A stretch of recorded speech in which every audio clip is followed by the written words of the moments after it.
What's up, everybody? This podcast, I think every week I'm going to say this was one of, if not my favorite podcasts. It's been so fun to do this and meet and connect with different creative people and hear their story. Today we talked to David. He's the owner of Redlands Vinyl Records and Collectibles. Also has the same shop in Palm Springs. So Palm Springs Vinyl Records and Collectibles as well. Talked about everything from obviously music and cassettes and vinyl and to movies. He's a movie collector. He used to own a movie theater in Hemet. He actually showed movies at the Fox Theater here. I think he was the last one to do that, but such a fun podcast.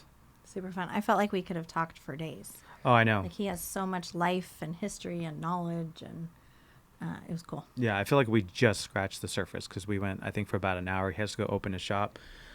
So we wrapped it up, but I felt like we could have went for another hour of just really digging into. Obviously, music and movies are a passion for us and for me and a huge part of my childhood. We talked about him at one of his record shops in San Bernardino that he used to have.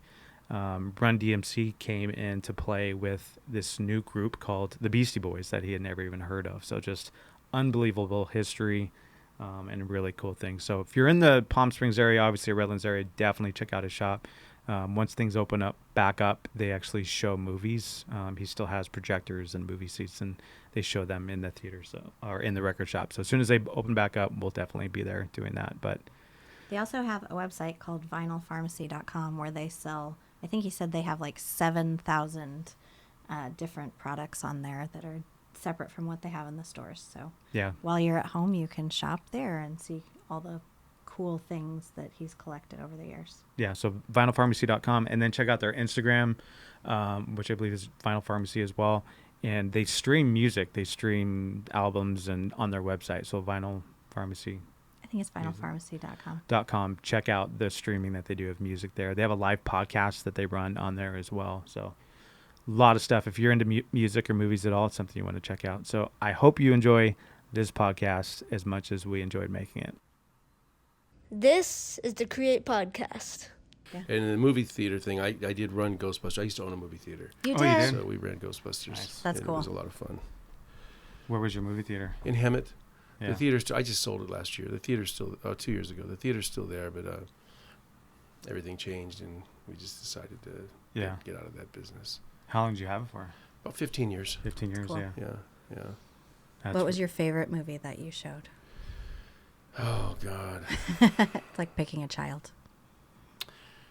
There's lots of memories there. If it's something you guys want to talk about, we can go down that road. But I mean, just so you know, I can give you before we haven't started yet, right? We have, yeah. We're on? We're on, yeah. Okay. Yeah, we just get a rolling start. Jump right in. in. Great. Okay. Well, there's so many things that, that the story goes on and on and on. I mean, there's just so many things that this is to bring me to this point. Yeah.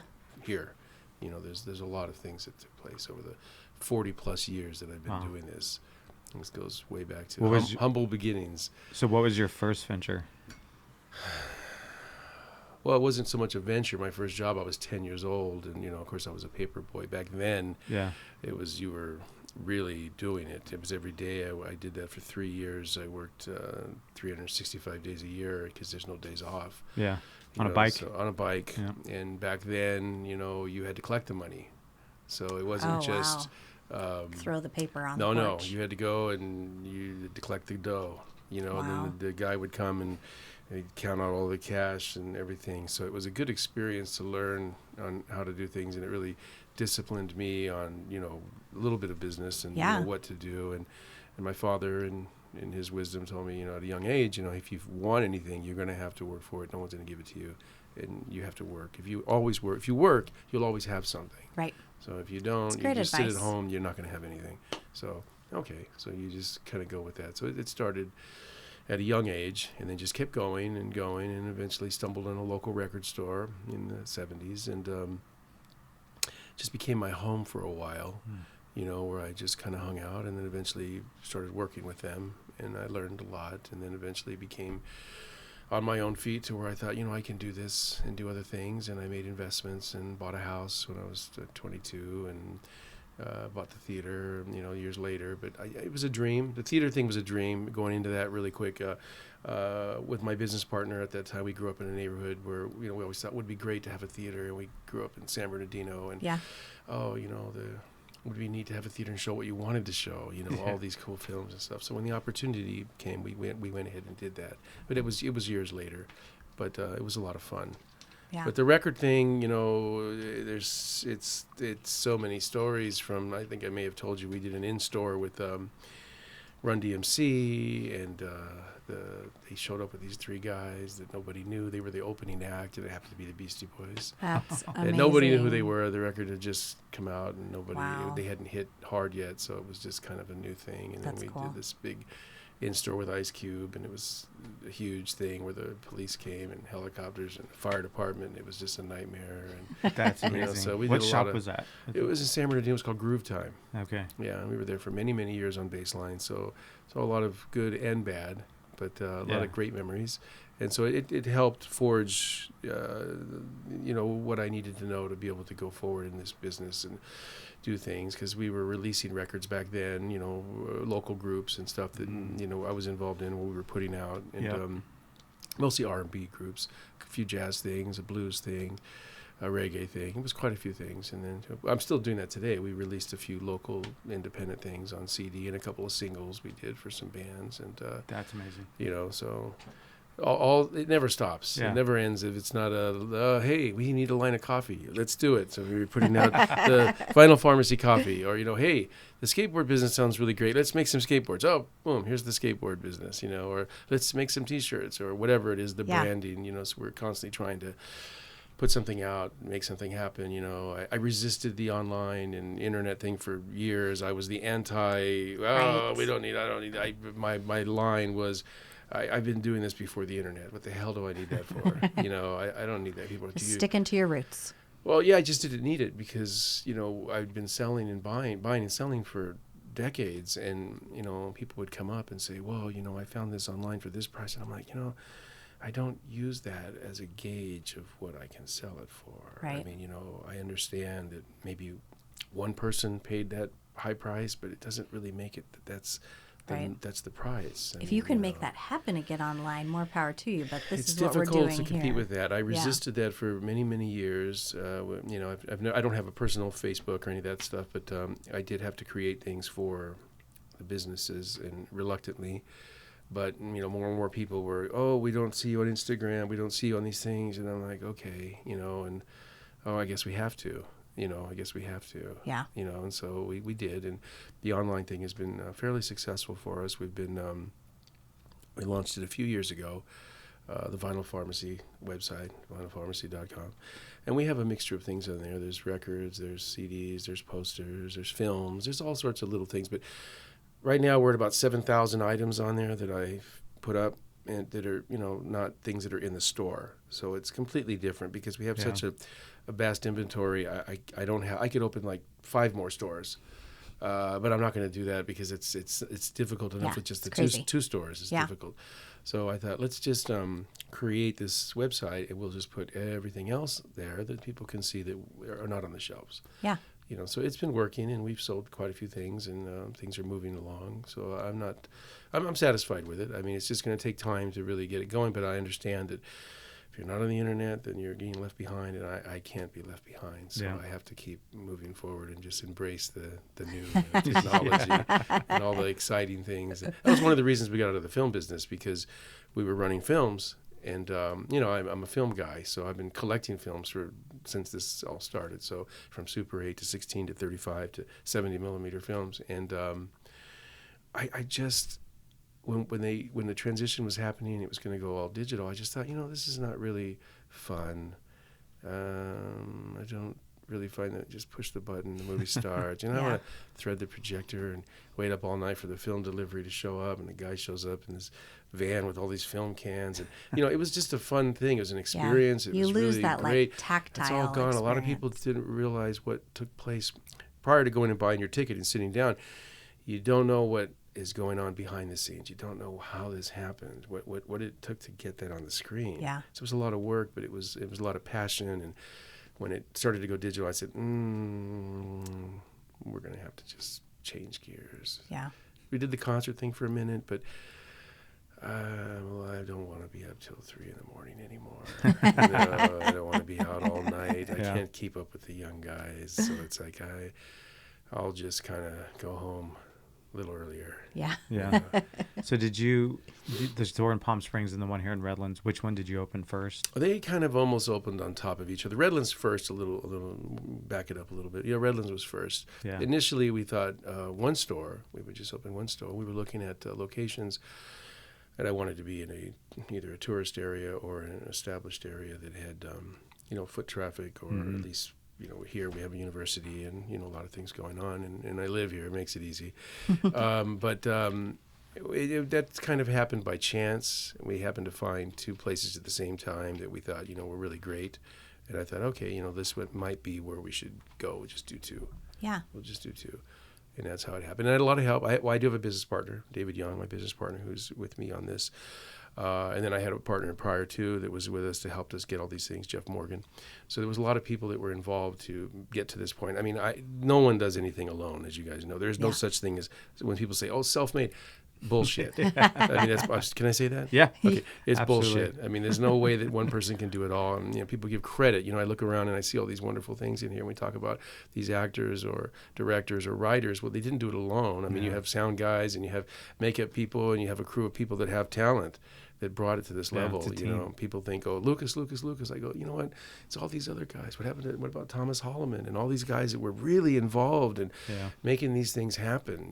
What about those guys? Or, the producers and Gary Kurtz and all these guys. These guys were talented also. You had the vision, but they had the talent to make it happen. Pieces. So I give credit to everybody that was ever involved in my life that helped me get to this point. And there's quite a few. The list is very, very long. And Grover Wimberly and James Ford and Al Perkins and all the guys that were there in the beginning that helped me, get to where I am today. I owe them all the gratitude and everything, because you can't do it alone.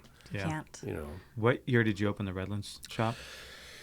Oh, it's been about 9-10 years now, I guess. We 19 were years, we were over on Cajon for a while. Actually, what happened was when we closed the theater. Well, we didn't close it. We had a fire and some things happened, and then we were kind of just in limbo. I started running films at the Fox here at Redlands. I was the last guy to run films. Me and my business partner Jeff Thurman. We went in and we said, hey, we'd like to run films here. And the owner Suzanne, sweetheart woman. She said, okay, and they were doing the event center, so they were doing, weddings, wedding receptions, parties, and different things. And I said, how about a dinner movie theater? You guys have a kitchen, have a bar.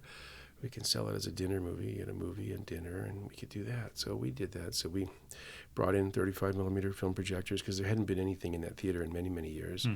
And we set them all up, and we started running film, and we did that for a couple of years. And that was really nice. And that kind of opened up the window for Cajon location, which was literally right next to the theater. I said, you know what, I think I'm going to, when she got out of the business, somebody else took over, and it wasn't something they wanted to continue. So we kind of got out of that, and I thought, well, I'll put the film stuff on hold.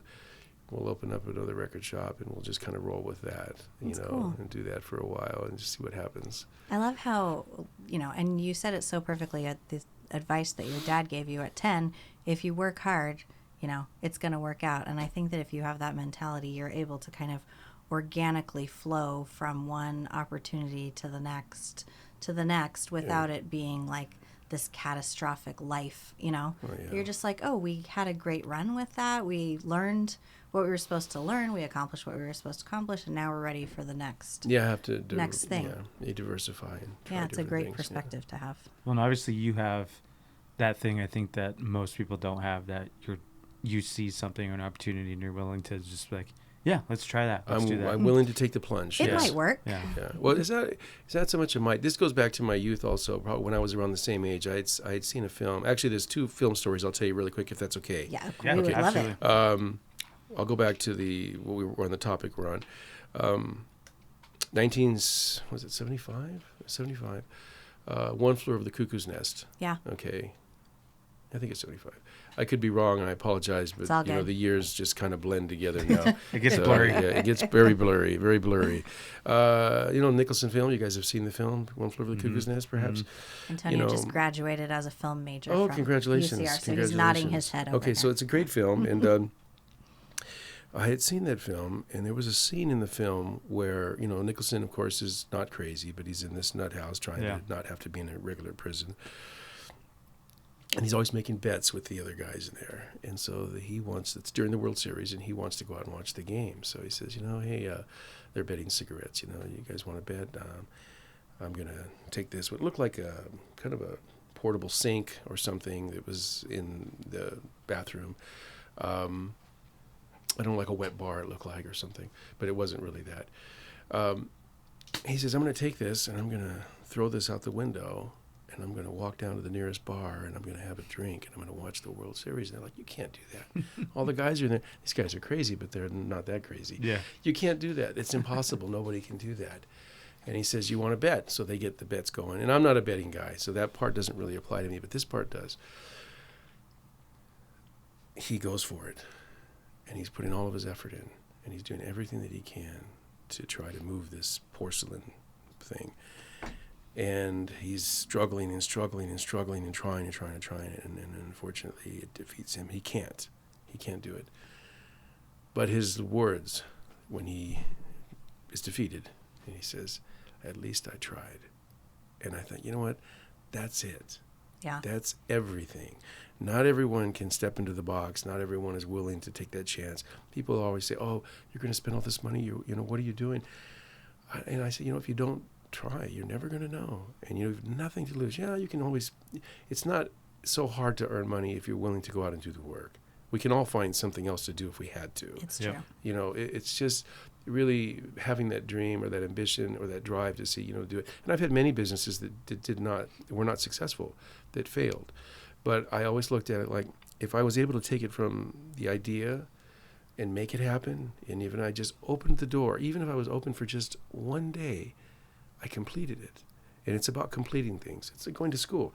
You go to school, and your merit is because you completed this, so that when you go get a job, somebody can hire you and say, well, if we give him a task, he will complete it, right, because he was able to complete this. He's not going to quit and walk away and say, I don't know what I'm doing. So there's a lot of that. I think a lot of people look at it as failures. I look at it as success, because it just takes you that much closer to where you want to go, right, even if it doesn't work. It's okay. And it's not a race. Life isn't a race. We're not all going the same direction. We're not. We're not trying to cross the same finish line in the same amount of time. I don't like to think of it as a race, but you guys are young. Okay. I mean, when you get closer to the end than you are the beginning, you start to see things differently. Yeah. And I calculate the amount of time, knock on wood that I have this time, but I'm looking at, okay, if I have another 20 years of healthy living where I can be successful and still be able to do this, I think back at the last 20 years, and then I think of the 20 years before that. And you think about what you achieved in these periods of time, and you think about, okay, if this is all that you have left, and we're speculation, it could end tomorrow. Right. If this is all that you have left, what is it that you want to accomplish? What is it that you want to do? How do you want to live? What are you trying to do? And it's come to the point now for me is that I just love sharing things. If it's movies, if it's music, if it's just ideas, if it's just things, it's wonderful to be able to empower and give somebody something so they can leave with that, because I can't take it all with me. It's what true. am I going to do with it? So I have to leave it and share it. Yeah. So this part of that karma. I call it the record karma, Yeah. or if it's the movie karma, or whatever it is. Whatever it is you're doing, Well, and sharing is like the hot wire for connection. And Sure. Connection is the whole point of. But I'm more into all this. of I'm it. more into this sharing than I am the social sharing, because Yeah. because when you hide behind something, it's difficult to build something with somebody, a relationship or a friendship or a business, when you're doing it that way, because there's so many things that can go wrong, and people can hide or just avoid, and you can't. I have very few people that I communicate with online. Very, very, very few people. Yeah. It's difficult, So. I know. We always joke that we're part of that Zennial generation that had a analog childhood and a digital adulthood. So we're kind of at this weird tipping point where, I feel like we totally understand your generation of kind of more doing everything tactile, analog, hands-on, but then we also relate to our kids who, our personal children are kind of different because they grew up with a dad who collects everything, so they know what a Walkman is, and they know how to dial an old phone, but most of the kids that generation their life is in this little I know. this little box. So yeah, I feel like we're kind of the weird like connector generation. Well, it's funny. It. It's funny that you say that. Years of 22, 23, 24 years ago, I was friends with Bruce Scott, and Bruce was a teacher. He had degrees in sound engineering and all these things. He recorded all these films. A really great guy, and he was really into sound, and I learned a lot from him. And he said to me, this was probably in the 90s when CDs were all the rage. Everything was going digital. They had just implemented digital sound into the movie theater business, and he said he would teach his students, the future of digital is analog. And he was right. He was right. It's all going to come here full we circle. are. Here we are, and we're in the analog world now. And it's like, oh, well, okay, because we are analog. Yeah. We're in that world. And I have this discussion many, many times with people because I have all that. I have all that on my phone or I have it on my computer. I said, well, you really don't have it. Right. It's those are temporary files. You don't. It's temporary, It's true. and it's just virtual. There is really no real collection. You're just looking at it. Like, you don't really have the actual piece. Right. There's something about having that one piece because you're holding on to a piece of history. One of how many did they make? Of course, in some cases where a record sells millions of copies, it does not quite have that value, but it has a value to you emotionally. Right. But there are some things that are far less, that are made far less. Maybe they made 500, or it was a rare independent cassette by a local artist that no longer exists. And, oh, well, what is that? That's something really nice. She was talking about like where we are right in the middle. So like for us, or for me, I got my first cell phone and my first computer when I was like 21, 22. So like she said, my entire childhood started with my dad had vinyl, and then I started with cassettes, and then I started getting CDs not even until high school, middle school, and then everything goes digital at 21. So my whole adulthood has been on that digital side, but I've feel like I'm trying to hold on to that other side of it, because especially for music, for me, that's where it started. Like when I look back at my obsession with music, I was probably 3 or 4, and my dad was obsessed with Pink Floyd The Wall album, and he played that thing over and over and over again, and that I think that's what really started. You got lucky. Music. You were lucky. Yeah, that you music had that. for me. You were lucky that you had. See, I didn't have that, so you're very lucky to have that. I grew up in a military life. And my father was a lifelong military guy. Went in 1939, got out in 1969. That's all he knew. He didn't know anything else. So he didn't listen to music. He didn't do these things. He was very, to himself and didn't have that. So I was an only child, living in my room, trying to find myself. And it was, a few things that came my way that really, turned me on. And I said, oh, this is what I like. I'd like to grow my hair long, and I'd like to be part of this culture. Of course. Identified with it. Completely different from what I was brought into. But, after a while, you have to, find your way. What works for you. What were those early bands that you were listening to? It wasn't so much a band. It was, there were plenty of bands, but I just joked about someone the other day. I said, I had the 8-track of the Sex Pistols. That's amazing. Kind of cool. Yeah. Or somebody came in and bought a Police record. I said I had the first one on 8-track. I thought it was cool riding around with that. The first album that I ever bought, I had to ask my mother to buy it for me. I was young. It was the Broadway Hair album for Hair the Musical. Yep. And I saw this album cover, and I thought, wow, this album cover is just amazing. I mean, you have this beautiful colors and wonderful things. And I turned it around, and there's this little picture in the corner of these guys sitting at this board, and these guys had long hair, and it just looked cool. And I go, man, who are these guys? And they weren't, they were like rock and roll musical. For its time, Hair would have been considered like the Hamilton of its time, because it's nudity and it's sexuality on Broadway, and it's completely breaking, all the rules. And so I'm this little kid playing this Hair record, obsessed with playing it, and I knew all the lyrics, and of course I didn't know what they meant. And if my mother was paying attention, she wouldn't be very happy. They're talking about all these things.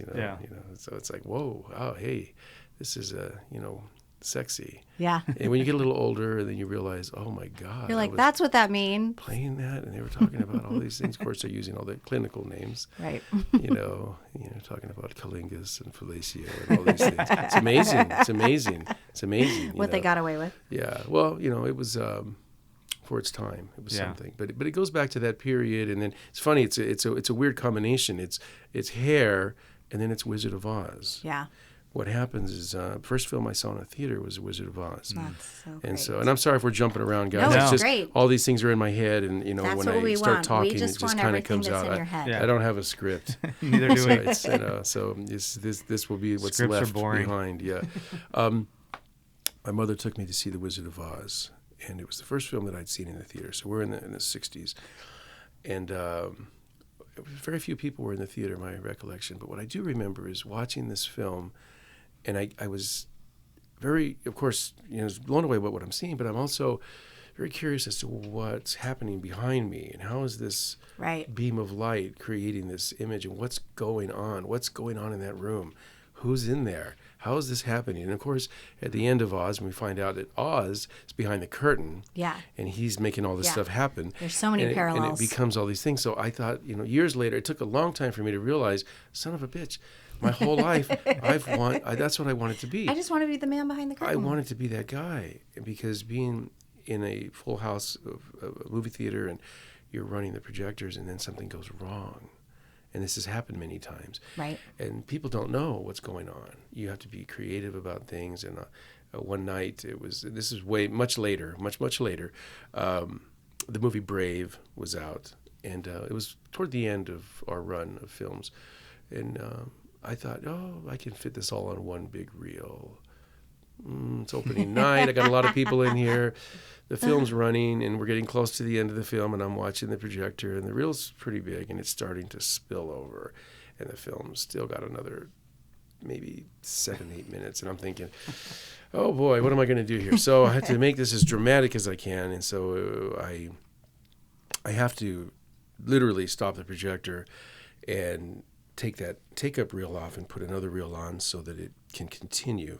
Well, what happens is I start to kill the projector, and I don't know if you guys have ever been in a theater where the film has broke and you see the film burn. I didn't let it get to the burn part, but the film starts to slow down. The images are going slower and slower on the screen. So then I close what's called a dowser so that the light doesn't burn the film. So it closes, and so it's dark. So it takes me just maybe 15 seconds to do this. I take the film, I have to cut it, put the other reel on, and then I ramp it back up, so the film comes back on. So I run downstairs when the film's over, and all these people are exiting the theater, and I hear people, parents, wasn't that neat when the film broke? I forgot we were watching film. And they're telling their kids, and their kids are experiencing something that they will have never experienced. Yeah. At least in modern time, that's not going to happen. Yeah. So it was one of those little moments where you think, wow, I just created a memory. Yeah. And it's all part of the Oz thing. Yeah. Yeah. So it's very interesting. A lot of people come up to me and ask me questions, and I rarely tell them. I'm very, very open here, but I rarely tell them about all of the things, because I'm not the toot the horn guy. I'm not the look at me guy. I don't really do that. I mean, I'll talk to people about it, but it's more about what they're looking for, what they want. It's not about me. It's about what they want. Yeah. So I don't. It's rare that I come out of the box and share these things. I mean, Yeah. it's very rare. Yeah. I've done a few interviews. I've been in a few documentaries, but it's not something that I think back and think, oh, I really screwed up, because I said some things that I probably shouldn't have said. There was something recently said, and it's funny, and I'll probably say it because it's a good selling point. It's a good marker. Recently, I was interviewed in a couple of documentaries on film collecting and the film kind of world, which is kind of crazy. You've been to the store, you saw the film projectors, and we do run films in there. Not lately, but we're hopefully going to go back to that. Someone told me once, they said, so you just run these films for these people, you just sit back and you just watch them. And I said, yeah. They go, where do you sit? And I said, well, I sit behind the projectors, and I'm kind of watching it. And they said, oh, so this is like emotional masturbation. And I said, you might be right on that one. You might be right on that. So I thought, okay, yeah, maybe. Yeah. Okay, sure. Why not?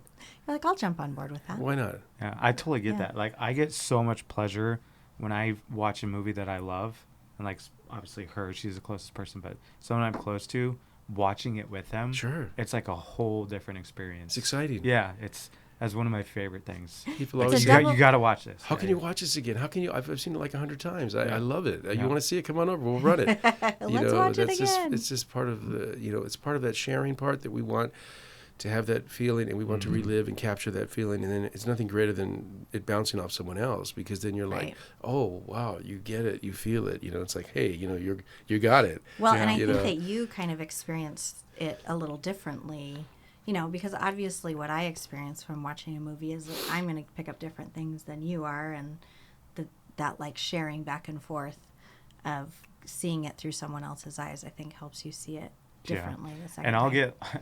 I'll even get offended, like if they're talking, during the movie. I'm like, Oh, why, yeah. why are you talking? Like, this is the best part, We have- especially with our kids. 'cause- We have kids who are movie talkers. We have one, and our youngest is like the worst movie talker that's ever lived.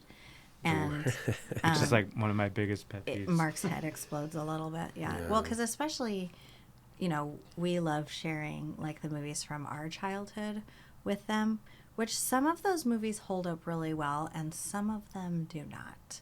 And so the ones that don't hold up quite as well, Are those our the kids are like, gui- blah, blah, blah, blah, blah, and Mark's like, this is the best part, Peakway. This is the guilty pleasure, right? That's the Right, problem. Yeah, right. I get that. And there are a lot of films that I've shared with people over the years, and I thought, God, I haven't seen this in 30 years, 35 years. There's a reason why. But I have to. I can always find something or appreciate something about whenever somebody makes something. Right. If it's a piece of music or if it's a movie or whatever it is. Somebody took the time and effort to create this, so they must have believed in something. That's kind of what with records. People come in and say, well, these are all junk, or they don't like this record. I said, well, I don't agree with that. I don't think they would have gone to the effort to create this if they didn't think they could sell it. There has to Right. be something on here, and this was something that was taught to me. There has to be something on here, even if it's just one track, Yeah. that they felt was strong enough to make this happen. Yeah. Or they wouldn't have invested the time and effort and money to do this. And so I do believe that there is something in everything for someone. I feel that you about know. photography too, because there's so many different styles of photography. I've been a photographer for 20 years, and I've seen a lot of stuff come and go I love it. during that time. But yeah, I think that like every photograph that someone has taken the time to, frame, light, Yeah. process, all of it, like there's something to be gained from Absolutely. the opportunity to see something through somebody else's You get to share eyes. that. You get to Like, share these that. are Yeah. these pictures that Mark has in here, like the Kurt Cobain and the Bob Marley, like they're two of my most favorite pictures on earth, because they're just like it's so amazing to see another human through somebody else's Oh, absolutely. vision and eyes. I It's love just, that. like, I'm such a a big, unique opportunity. big fan of photography. I love film. I love films. They're all so like, photos. I'm connected. not so much a big fan of Photoshop. I'm sorry. It's okay. I'm not you either. know, I like to see the raw image. I know. Well, raw, not so much, but the negative image, I should say. I know, Mark. Yeah. Well, I say raw because the way it comes out of a camera on digital now is called raw. I So figured I that, still yeah, say raw. yeah.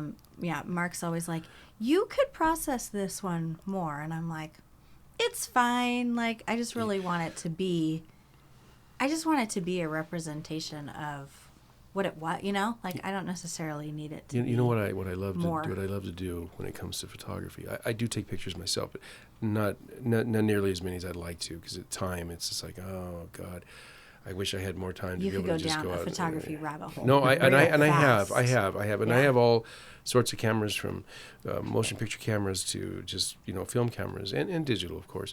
But I have to tell you, the one thing that I really enjoy, is looking at other people's photos. Yeah. However, I got.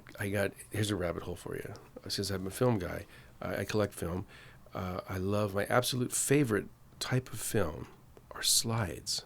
Yeah. Okay, so you get the slide projector out, and you put the slides in the carousel there, and you start going through them. And you're looking at the negative, and you're looking at this larger than life image Right. that you can project. And I love looking at people's slides of photos that they had taken, because you never know what they may have captured. We can't go back and recreate that. Right. And a lady had brought some records into the store for sale, and she says, "What else do you buy?" And she was moving. I could see she had a lot of stuff in her car. And I said, "Well, you got any old slides?" Yeah. And she says, "I do." And so she had a box of slides. And she goes, I go, "Did you transfer these already?" She goes, "Oh, yeah, we have them already transferred." Yeah. I go, "Okay, good." I said, "Well, I'm interested. What are you going to do with these slides?" And I said, "Well, I just like looking at pictures, particularly Kodachrome slides, because the color is just amazing. They never faded." Well, So and she it's says, so you know, pure. oh, it's like amazing. talk about It's no amazing. Photoshop. Like It's it's like the amazing. purest. It's amazing. So I said, "Okay, I'll buy them from you." So we make the deal, and she's happy, and I get the slides, and I start going through the slides. So I go home and get out the projector, and I start looking at these slides. And so there's pictures in there from 1959 Wow. in Hollywood, Oh wow. on Hollywood Boulevard. Really? Oh wow, those are And treasures. they're standing out in front of the Chinese theater Wow. as Some Like It Hot is playing with Oh Marilyn my Monroe. gosh. And I'm Are you like, serious? fucking awesome. Yeah. Okay, so things like that. That is amazing. You're like, okay, try to go back and recreate that. It's not going to happen. Now, this was somebody's home photographs that they saw, but no one else has seen. Yeah, it's not a That's circulated so image. historical. Yeah. So I thought things like that, when you find things Wow. like that, it's just really kind of exciting. You get that rush, like, oh yeah, it means nothing. It's worthless to everyone else, but to me, it's like really something special. Yeah. Yeah. So That's eventually I'd amazing. like to do some slideshows and put on shows and see things from different periods and other people's pictures, but it's things that we didn't see. We weren't there. Right. You get to relive that in a way and that image. In a very pure way. And to see the actual film, you're actually seeing the Yeah. negative. Like running a film print, you're actually seeing the film. Yeah. There's something that goes on in the mind, something that clicks in when you're actually looking at that. Yeah. So there's a lot to be said about all these mediums. You totally sparked a memory in me. I've been a photographer for 20 years. I've never thought about this. My first exposure to photography was slides. Oh, yeah. Sitting in my grandparents' living room and that click of the click, click, click, Yeah, click it's a lot of fun. of the slide projector. That's so Yeah. funny. And my dad shot, most of my very young childhood is on slides. Isn't that nice? In the Yeah. the folder Oh, with yeah, yeah. exactly, you have the total visual of what I'm saying. I Like love the it. little slide I love it.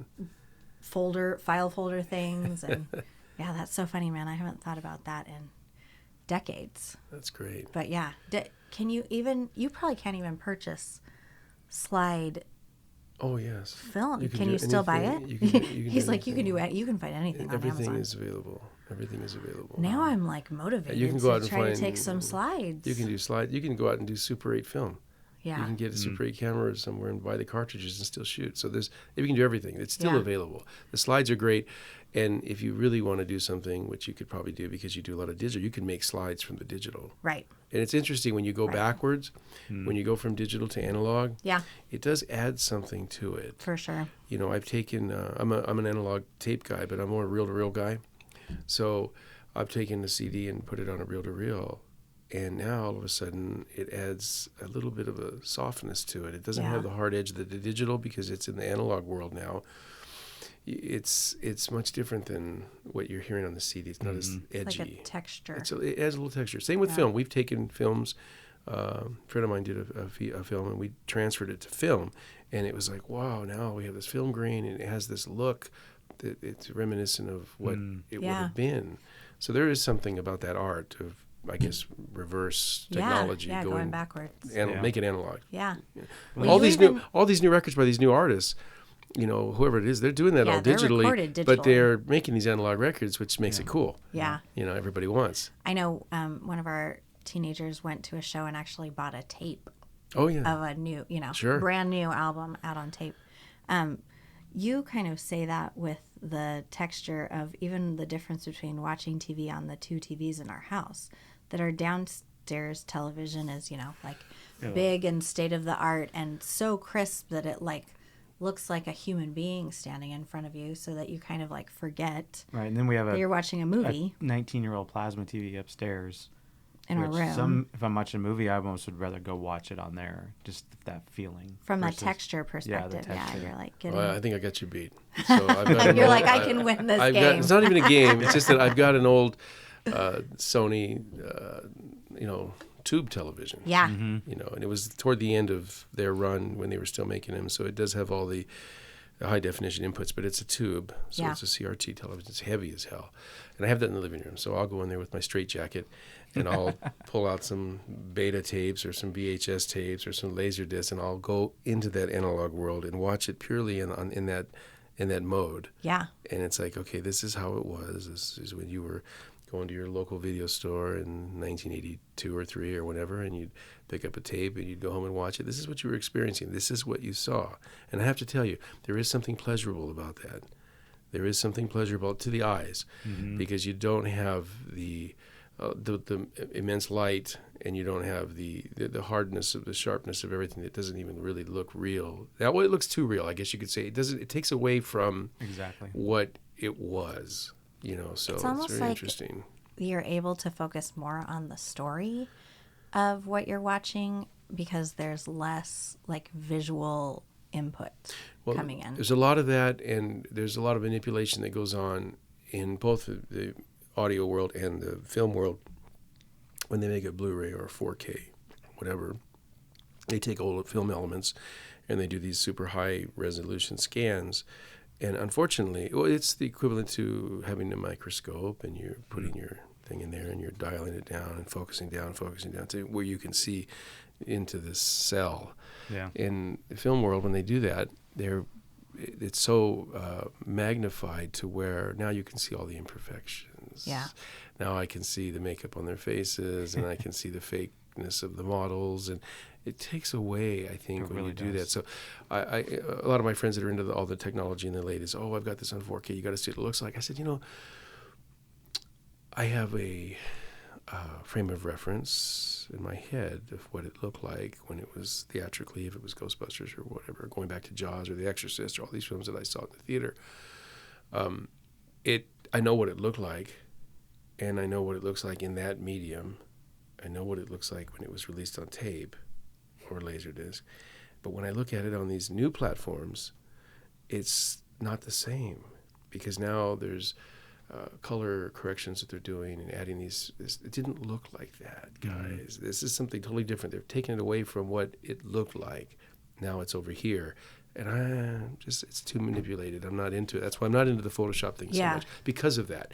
I'd rather see the way it looked raw. Give me the raw look of what it looked like in 1969. Yeah. Well, and I think that you adjust the artist's intention when you're, bringing a lot more focus for the literal and figurativeness of what you're looking at than they intended it to be. Like, I know when I'm composing a photo that I'm very conscious of this is not going to be in focus, and so it's okay for me to, I'm intentionally kind of leaving this Right. a little fuzzy. And if someone later were to come back and That's out of bring that or bring the background into focus, it would change what my original intention was Yeah, well, I had as I created it. had this discussion with a good friend of mine, Dave Woodman. He's a very famous animator. He is a big fan of It's a Mad, Mad, Mad World. It's his favorite film. And he's telling me, they just did this new restoration, and they're playing it. And I said, I saw it, and it's many times of it's when they brought it back.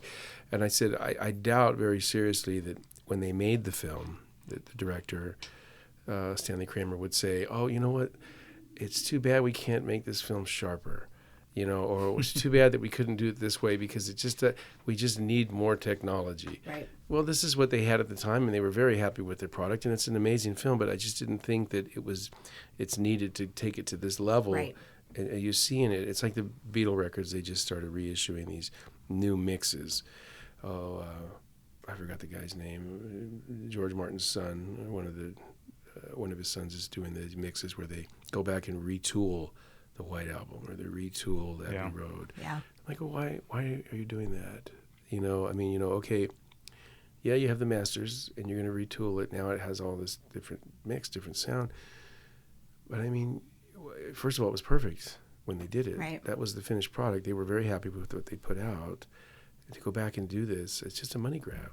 Yeah. It's not. For sure. It's nothing. It's nothing. I'm not interested.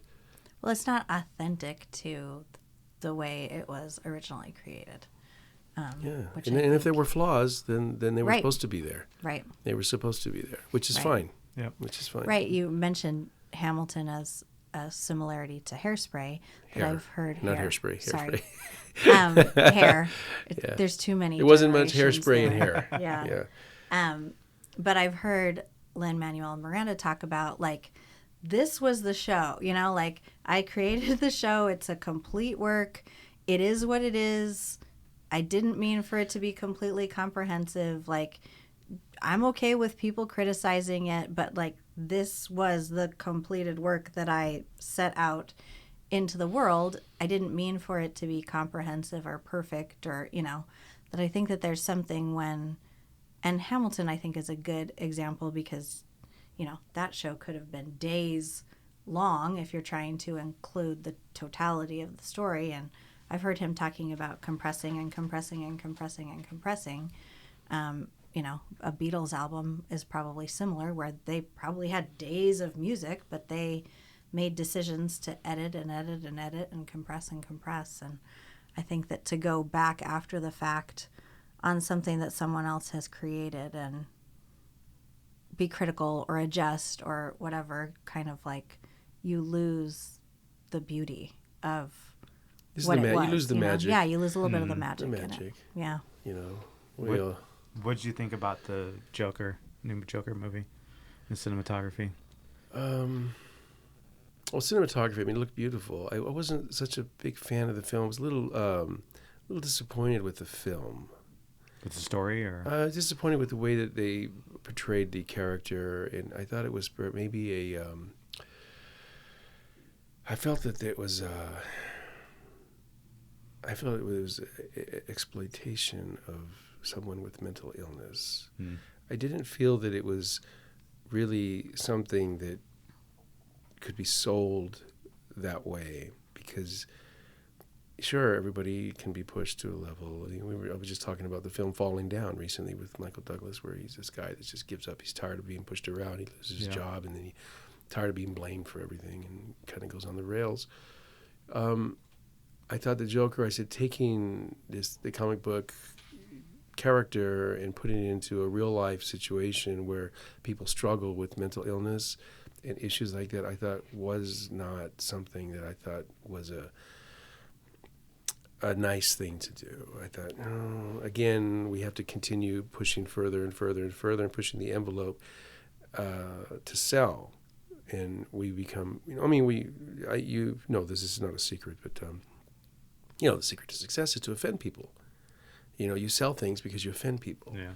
If it's NWA or it's the Two Live Crew or the Beatles or Elvis when he came out with the dancing, you're offending people, and that's what sells. So when you take something and you think, okay, here's a real situation where you have people that are suffering from something, and we're going to create this character, and he has these issues, but we're going to make him this cool guy because he's going to go out and he's going to have a revenge and he's going to kill these people. But he's kind of hidden behind this other character of this comic book, so that's our marketing. And I was very disappointed when I saw the film. I walked out of the theater and I felt very uncomfortable. And I thought, I just didn't like the reality of what they did with it. I think it's such a balancing act. Anytime you're taking money for something, that you're like balancing art, because the cinematography in that movie is amazing, exceptional, and then also trying to bring in advocacy and awareness, and because I think that movie did bring awareness of mental health and a deeper look than I think a lot of people have had, which hopefully can bring empathy for that. I don't know but then when people are profiting from it, it's a convoluted. Well, right now difficult. I think we're in a difficult time because everything is being examined and looked at, and I think it's going to be very hard to sell something or market something without offending someone in some degree. But I think when you go down and look at historically what's happened, I mean, sure, there's lots of things that probably shouldn't have happened, but there's been incredible opportunities because they did happen. A lot of people lose sight of what brought them here, how they got here, what they have, what they wouldn't have had it not happened. So unfortunately, the horrors of our past make it that much better for the people in the future. Yeah. So I think there's a lot of, again, marketing. It's how you sell it. Right. We are all being sold something. It's such a great point that you made that, being offended sells. Yeah. Well, it's the truth. And mobilizes. And it's truth. It's the truth. Yeah. And the more you scare people and do these things, but then, this is really all part of control.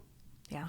When you live in a country of, 50 million people, 350 million people, 400 million, however many are here, and you have 500 people controlling that. Yeah. If you had a business that had 300 million employees, right, would you have 500 managers? Right.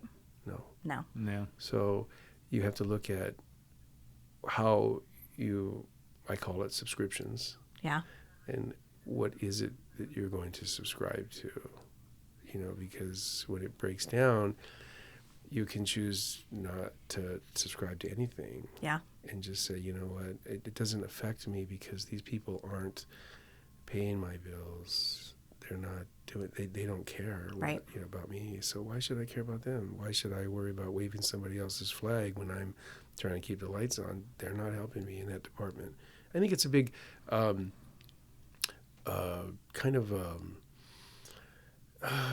time robber. Agreed. Because you For get sure. involved in things Agreed. in all of these platforms and you think you're doing something, but you're really not, because nothing is going to change. Yeah. It's set up in a lot of ways for you to fail, but it's also set up for you just to fall in line. Well, and for your contribution to go towards something that doesn't even necessarily affect you. I mean, I'm like the biggest proponent of, like, I'm going to examine each situation on a case-by-case basis and look at how it affects the people that I have stewardship over, which right now is, my family and our business, and see what makes sense for that instead of, I think it's so easy to allow your personal passion to, like, almost get hijacked and, like, flowing towards something that doesn't really have anything to do with you specifically. It has everything to do with money. Always, yeah. And however you have to sell it or it's sold is what it is. So if it's a gimmick, if it's a band that has a great gimmick and they're able to sell it, then that's what you get hooked onto. And you love it. You say, hey, this is great. But in the real life of, social things that you look at and you think, okay, do I want to go out here and do this? And for what reason? What am I actually doing? Because I can't change anything. These are all things that are outside of our control. Right. You're just meant to believe that you have a voice when we really don't. Yeah. Unfortunately, you don't. It doesn't mean anything. Except in your little, bubble, your little sphere of influence. That possibly, but you also have to look at it as to what it's feeding and where it's going and how it's being used and where this is happening. It's not, it doesn't make a difference. Yeah, I tend to run the other way when everybody's running one way. So it's I'm like, you know what? Yeah. Been there, done that. I'm not interested because I know what it really is, and it's just not something that I'm going to waste my time with. Yeah. I'd rather share the love and happiness and joy of a record or a movie or something that, I know is going to bring something to them that they're going to feel really great about and say, hey, this is a great record. And they can lose themselves in that and just kind of escape the reality of what we're living, But this is nothing new. This has all happened before. Right. Generations before and Nothing before new. and everything else. And nothing changes. Nothing's new. We just keep going along and believing that we're all safe and we'll be okay and it'll all be good and don't worry. And, I mean, it goes back to the beginning, which is just like if you're in a constant state of working hard, like all you can do is just do the best that you can and work hard and be good to other people. And Work hard and be good to people. Yeah. But getting swept up in, what is your customer, their clientele? I'm sure it's evolved and changed over the years. I'm curious what it looks like now. Today, it's funny because I repeat this every day when people call to sell their records and I ask them, what do you have? Well, it was my great-grandfather's record. And I'm like, oh, okay. And I have to tell them, okay, look, today's record buyers between the age of 15 and 25. Right. So you're in a pocket. Right. And everything new is the draw. So they want everything new, every new band, whatever it is that they're into. If they're into punk rock or rap or whatever, you know. But they understand pop culture. Right. So pop culture, I mean, the Beatles and the Stones and Michael Jackson and Prince, things that they identify with and understand, oh, these guys were cool. You know, some artists fall into pop culture that go back, like Frank Sinatra falls into pop culture because he was the epitome of cool, The Voice, you know, all these things. You know, a lot of jazz greats fall into pop culture, you know, Miles Davis, John Coltrane, mainly because, you know, they were so incredible talent, but also drugs. You know, that people think, oh, I want to experience that. Yeah. I want to hear that record and what was going on at that time. Why were they doing all these things? Or it's a Hendrix record or whatever. Yeah. So yeah, those things constantly keep selling. It's the same things all the time. Led Zeppelin, Pink Floyd, Jimi Hendrix, The Doors, Black Sabbath, same things all day long. Yeah. The Beatles, the Stones, it's the same stuff. It Yeah. never ends. It just keeps going. I know. I come from a family of 6, and so there's 15 years between, I'm the oldest and my youngest sibling, and I was like super into Depeche Mode and The Cure when I was in high school. Yeah. And so then, you know, there's enough of almost a generational gap there between the siblings. So my younger brothers was like, I totally just found Depeche Mode. And, you know, I was on the later end already of Depeche Mode and The Cure. And they were like, I just found Depeche Mode. I totally like remembered you listening to it, and it's so awesome. I loved it. And, you know, then our kids now have listened to Depeche Mode, and it's funny. There are those bands that just like keep kind of like cycling I can't through. keep a Depeche Mode I'm or sure Cure you record can't. in the store. I'm sure you cannot. They always sell. Yeah. For the 80s, they're very big. Yeah. I For love The big Cure. for not being so big. Yeah, it was You know, interesting. because they weren't yeah. really on the commercial success as a No. lot of other 80s bands like Duran Duran. Yeah. Or, you know, bands that just had a bigger success. But collectability and just kind of cult. They're just I guess, great music. Cultness, I guess you Yeah, could say. You know, Yeah. they fall totally. in that category of a cult band, you know, that everybody just loves when They're you hear just it. kind of alternative. Yeah. And, Well, that was probably if you talk about alternative, that would be, okay, these are the two big alternative bands Yeah. that were really huge. yeah. Yeah, I tend to gravitate towards whether it's music or movies, the stuff that's not so popular or mainstream. Like the Smiths and Morrissey are my favorite, which Right. Morrissey never really got that mainstream popularity. But I tend to Much to his delight, he doesn't want to be gravitate mainstream. towards that stuff. When did you see? Because like I look back when I was in high school in the '90s, and it was kind of cool for some people to have records. Like you would hear like a couple people that I knew, like, oh, my parents had some old records, and they came to me, and you would think, oh, that's cool. And I remember my dad had a few, but I didn't know anybody that was collecting them. You know, Not in between the my 90s. age. So when did you see that shift? It all happen? changed. I can't give you the specific dates, unfortunately, but June 14th. yeah. What happened was when the CD craze started to happen. We're in the mid 80s there, you know, 84, 85, I think or 83, maybe the first CDs we got in. I think it was a Billy Joel CD or a Men at Work or Asia or somebody. I can't remember. But we were selling CDs and, you know, and all of a sudden, you know, this was the new thing and everybody was jumping in. But we were selling a lot of records and cassettes. Cassettes were still very viable at the time, and records. The CDs came in, they started to sell. Players were expensive, like everything. And when it's introduced, it's expensive. Once we got into the 90s, there was this huge push, and it seemed like almost overnight they flipped a switch.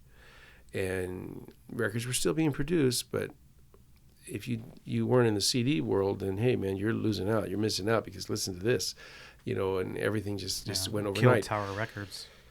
I don't know if that's what killed them or if it was other things that killed them. I think they may have just killed themselves. Yeah. You know, a lot of these bigger chain stores work on this open line of credit where they get all this product and they have to pay like this monthly, every 90-day billing, whatever they're doing. And they end up in the hole. And you end up owing all this money. And when the record labels don't want to bail you out because they find another way to sell it, then you're done. Yeah. Records were still selling, but very little in the 90s. They were still being produced, but it was all about the CD. And there was nothing cool about it. It was all cool was the CD. Mm-hmm. Oh, this is cool. Look what I've got, a CD player in my car. I got a CD Walkman, or I'm buying these CDs. That was the cool. Yeah, the accessibility It didn't matter anymore. There was nothing cool about the records. The records went into the toilet. People were bringing in records by the droves. We were paying less and less and less for them. I mean, we were buying, hundreds of records a day. Oh, I just want to get rid of these things. They're taking up space. I'm never going to listen to these again. It's all about this. And it's kind of like programming.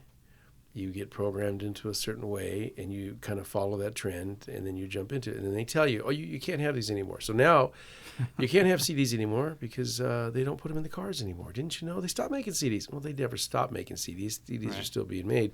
But when you have big outlets like Best Buy or places like that no longer sell them, Right. and, this is what happens. But that's all part of, there's a nasty trick going on with the record industry when it comes to physical product.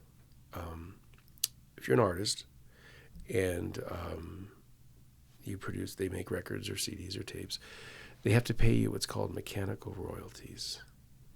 And that's set way back. A guy named Harry Fox wrote this into law, that when they were making piano rolls, every one they made, that the composer got a penny for each one that was made, regardless if it's sold or not. If it was manufactured, he needs to be paid. Huh. So it still exists today, but I think it's 9 or 10 cents per track. So the average artist was looking at like $1 for each one that was manufactured. So if a record in its heyday, if it went out and sold 500,000 pieces or 1 million pieces or 2 million pieces, hey, that's not a grip of money there that he's getting just for them making it. Take that away, and you only pay the fraction of the streaming and downloading fees, and there's no manufacturing involved, you're getting far less. Yeah. So there is something there that the labels don't want to make this stuff. Believe me, they don't want to make these records. Yeah. They don't want to do this. They don't want me to exist. There's a reason why there's no more Tower Records, Warehouse, Music Plus, Sam Goody, Licorice Pizza. They're all gone because they didn't want them. They would rather sell directly by using Amazon as their distribution arm.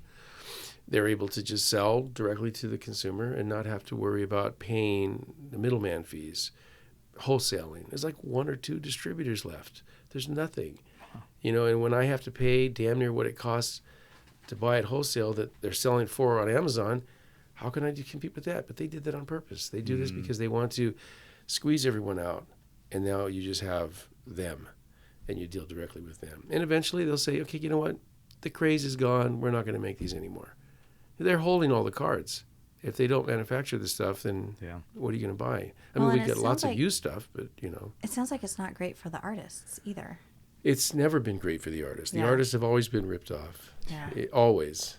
You have to pay for this and pay for that and you pay for this, and you never come out of that. You never own anything. You don't own the masters. We can do everything. We completely own everything.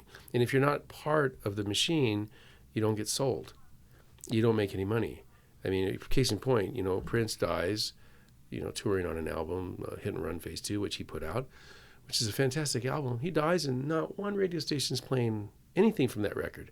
They're only playing 1999 or Purple Rain 1999, because that's where they're making their money. Right. Warner Brothers owns all that. They don't have to pay that much money to him or to the estate, and they're reaping in all the money. It doesn't matter. It's who owns the masters and who controls the publishing and all that. That's where the money is. These guys. That makes more sense with one of my biggest complaints about K-Rock lately, because we grew up in Riverside, grew up listening to K-Rock, moved away, both of us, for 20 years, came back right as Kevin and Bean were leaving.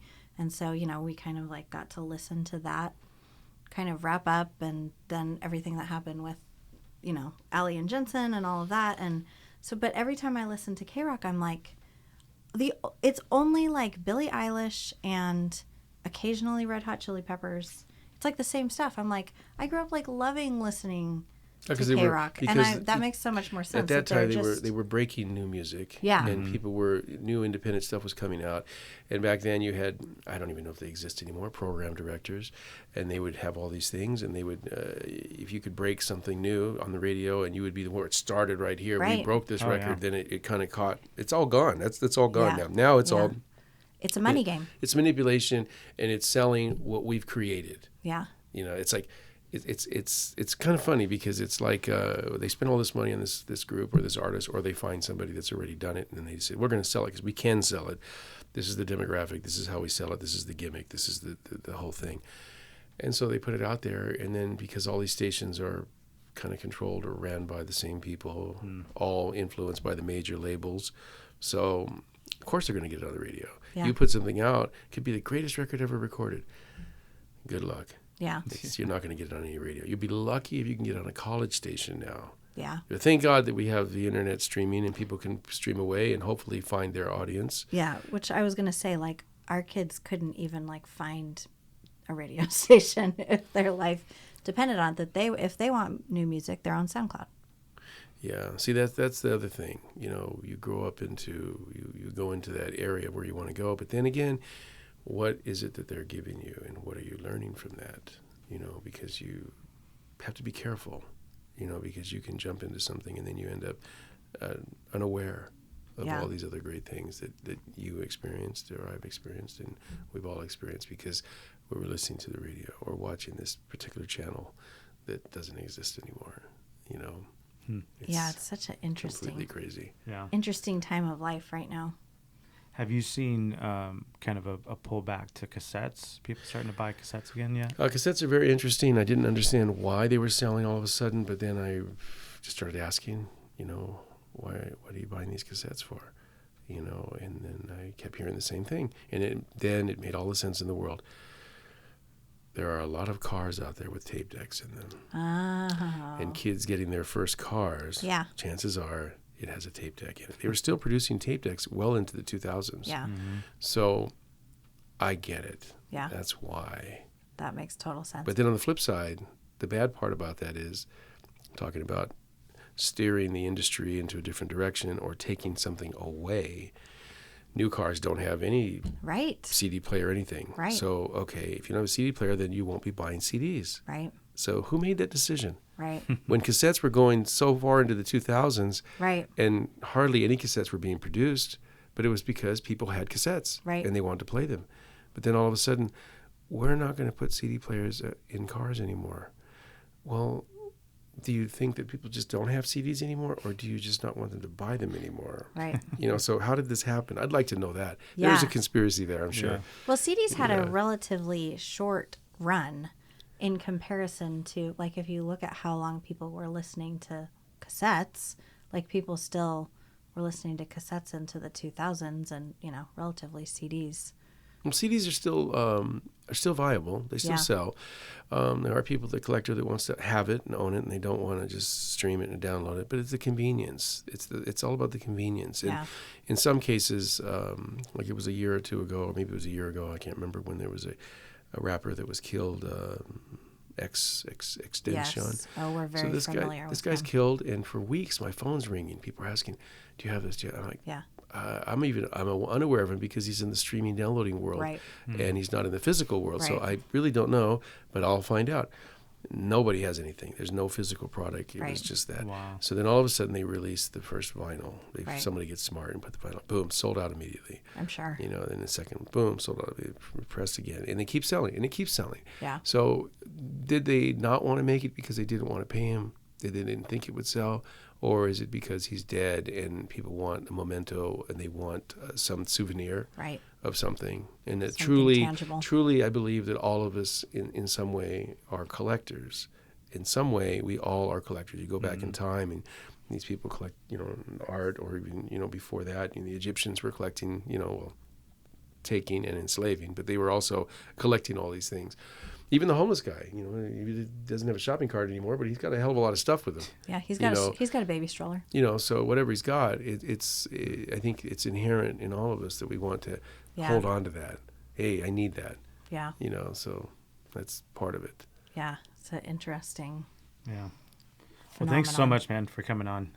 Yeah, thank you for having me. When I got the studio and the office here, and I remember driving by, and I was so excited. I'm like, there's a record shop. So You love a good record shop. yeah, there's just something. I mean, for me, whether it's movies or music, like there's just so much emotion and memory, especially the nostalgia and the memory. for me, because I was exposed to movies. Like my first movie experience was seeing Cheech and Chong at the drive-in with my parents. Oh, which one was it? I think it was Up in Smoke. Oh, the first one. Yeah. But I remember watching Cheech and Chong's next movie. Like I actually found the other day a receipt from a video store. We lived in Pedley, Harupa, and I found the video store from like 1983, and I rented The Toy by Richard Pryor, which was my favorite movie, and Cheech and Chong's next movie. And I was like, those are fun. what, 8 years old? So Yeah. so for me, movies and music, I was exposed to it at such an early age that there's so much nostalgia, and having the physical copy, just, you know, I can hear those songs and you know, in whatever way I'm listening it to, but like holding it, and it just there's just something to it. Well, there's something to that, and I'll leave it on this. It's really quick, but there's a big difference between listening to it digitally or analog or on a record, because when you're playing a record and all these things are happening, you know, you have the revolution of the record and the needle on there and everything and the grooves. There's no such thing as a perfect record, and the reason why we are so attracted to that is because of all the imperfections that are in the record are constantly stimulating your brain. You don't get that stimulation when you're listening to it digitally. It's too clean, too sanitary. I can see It's that. very cold and grating. It doesn't have the real feeling of I'm listening to something, because when you were young and you grew up with that, you knew all the tracks, you knew, because you read everything and you had all the information, but it takes you right back to that period almost immediately when you're listening to something in the analog world, because there's something magical going on, because it's not perfect and your brain is just firing off and firing off and same with film. The frames are going by. It's an illusion that we see the motion because it's just pictures, but we can't process them. It's a flaw that we can't process the pictures quick enough to stop them. So because it's moving, we're seeing that moving picture, and your brain locks into that. And it's lost when you're watching it digitally, because there's no motion. It's not going on. It's just a manipulation by seeing that picture. It's not really real. Yeah. So yeah, there's a lot of things that can be said about that. Yeah, It's insane. amazing. Well, congratulations on everything you're doing, and being Yeah, show thank number. you. I'm show number 10. Is that what I am? I'm happy to be number 10. 10 is when I started. I was 10 years old, so that's Nice. a perfect number. There's a lot of, You it all know, circles back to And it all circles back, and, Wow. and hopefully you guys can come over and see a movie sometime. Or, Oh yeah. Yeah. or we maybe love I'll have it. you guys out to Palm Springs and we'll interview you two. Yeah. Yeah. You know, when We would love it. we get that When you going. start showing movies, let me know. We'll for sure be there. Absolutely. So the downtown Redlands, your shop here, and then where in Palm Springs? is where the We're shop? on Palm Canyon at 220 North Palm Canyon, right downtown in the heart of Palm Springs. And there's a couple of other little stores around us to check out that have popped up. And, you know, hey, the more the merrier. Yeah. It just gives more of a reason for other people to come down. Instead Yeah. of one, you've got two or three. And, you know, so it's wonderful. And they're friends of ours. So, you know, Yeah. we want to support everybody. I don't want to have any problems. You know, I have to give a shout out to Kevin McCarthy, who owned the shop before I did in Redlands, who we were friends. And when he was ready to leave Redlands and go to Riverside, he said, hey, you want to take the location? I said, absolutely. So thank you, Kevin. Nice. I love Yeah. that. And the Palm Springs one, same name, right? Vinyl Pharmacy. No. Oh, let me clarify that. Okay, excuse me. Whoops. We're Redlands Vinyl Records here. Okay. In Palm Springs, we're Palm Springs Vinyl Records. Okay. The Vinyl Pharmacy is our online Okay. website. I wanted to do it all separate because Yep, I wanted to that keep makes them sense. as separate entities. And the Vinyl Pharmacy was created so that we could also brand something and sell that as that, and it could be big and not be just in this small town. That's smart. Yeah. You know, so that's why I wanted to do. I didn't want to put the label of just that. That's the best of both worlds. You have the local, and then Well, we're trying. We'll work. Well, it's happening. We're just working. You're like, we're on getting it there. yeah. someday. Well, thanks again, man. We appreciate Welcome. Thank you. I'm a terrible decision maker. I'm terrible for this. You know, you have so many great things here. There are a lot of good options. Well, you're tall, so maybe, you're looking in a good place. There is a silver Sharpie, I think, if you want We're to going to sign go on. with Judas Priest. Is Okay. it black? It's a white one. Okay. Okay. Have a silver Sharpie in case. Okay. It's going to be Judas Priest. Yeah, and put your name and the record shop. All right, do Awesome. you want to get a picture of all of us? Sure.